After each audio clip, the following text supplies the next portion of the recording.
With the months having now passed, I'd like to revisit my review of Darktide, now that everything is fully settled, the community and myself have had an opportunity to max out a few characters, and really get a feel for the game.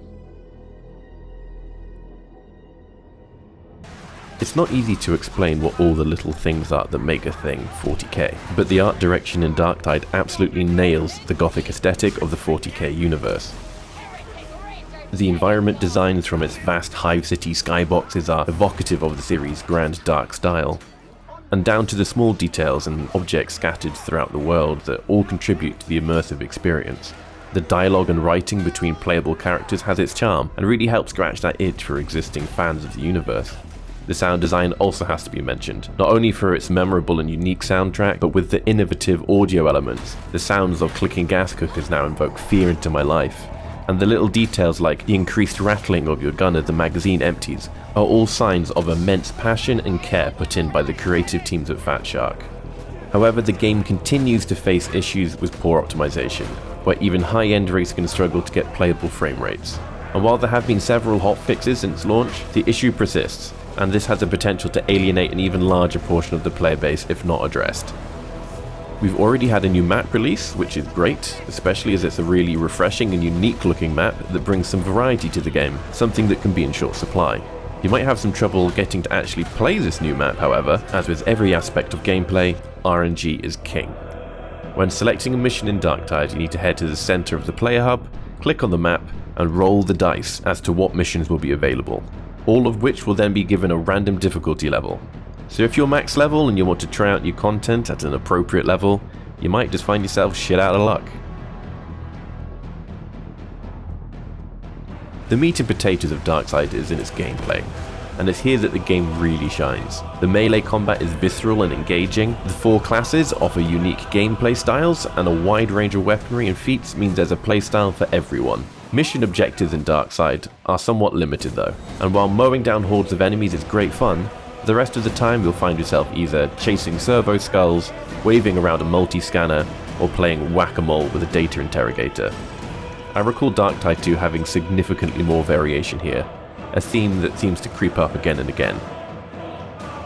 The gameplay loop itself seems geared towards encouraging players to spend a lot of time playing, rather than giving them any agency in their progression.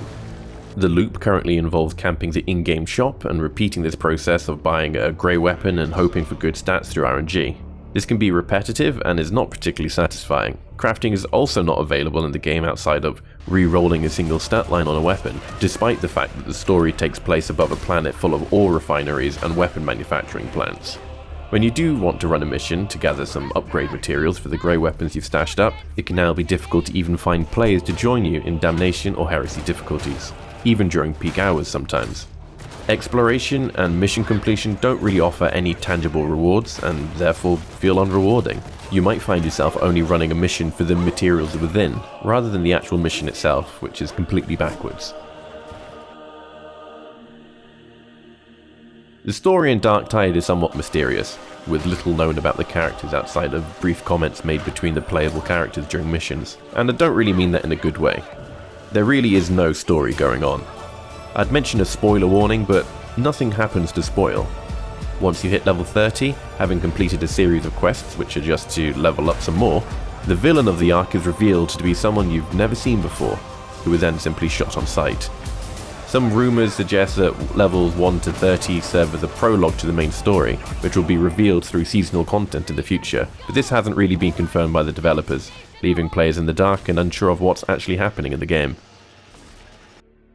Darktide has the potential to be a great game, but falls short in its launch due to a lack of polish and disappointing progression system. The crafting mechanics are barely there, underdeveloped, and don't really add much to the experience. The story, while set in an intriguing world, is not given the proper attention it deserves, or any at all really. My circle of friends and I have really enjoyed playing the game, but are starting to lose motivation due to these limitations. We hope to see improvements and updates in the future that address these issues and make Darktide reach the potential it has.